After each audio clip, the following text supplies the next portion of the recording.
we're going to showcase for you today is another one of our longer residents. This is Dwight, and he has been with us since September, and he's one of our adolescent dogs. He's just now about a year old, and he is a dog that has a lot of potential, but he definitely needs an owner that is going to be committed to working with Dwight. He's not like, you know, your turnkey, going to hang out on the couch and not have to put a lot of effort into him type of a dog. He is a dog that has a lot of energy, loves to run, loves to play, is very treat motivated.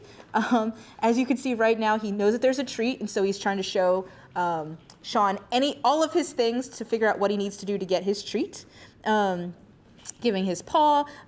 Dogs who know paw often do that very quickly. Once they sit, if they still don't get a treat, they go right to the paw. So he has a lot of potential, but he is a dog that is going to need a lot of work. So if you have a lot of dog experience, you're not afraid of doing dog training, then Dwight might be a great dog for you. We've been making great strides with him here in terms of learning how to walk nicely on his leash. You'll see that he, unlike Achilles, is not wearing a harness. He's wearing a martingale, and he is wearing a chain leash because he has a tendency to think that leashes are fun tug toys. So the martingale just makes it easier to get on and off so that you don't have to worry about, you know, getting him overly aroused when putting on the harness. And he walks really nicely on the chain leash. He doesn't bite at that anymore. So once you get him out, he walks pretty nicely. So those are things that we've been working on, not jumping up on people when he's greeting them. So he's making great strides, but obviously the shelter is not a great place for consistency because there's lots of different people working with him all the time, and our schedules vary. So in a home environment, he'll hopefully run through these good manners things very quickly because he's getting that consistency.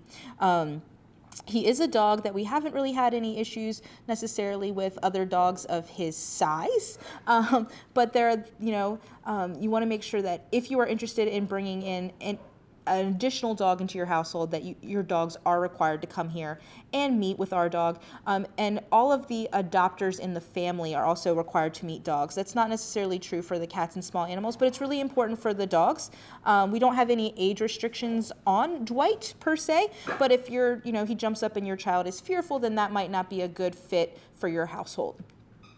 So Dwight does have some restrictions. What are they?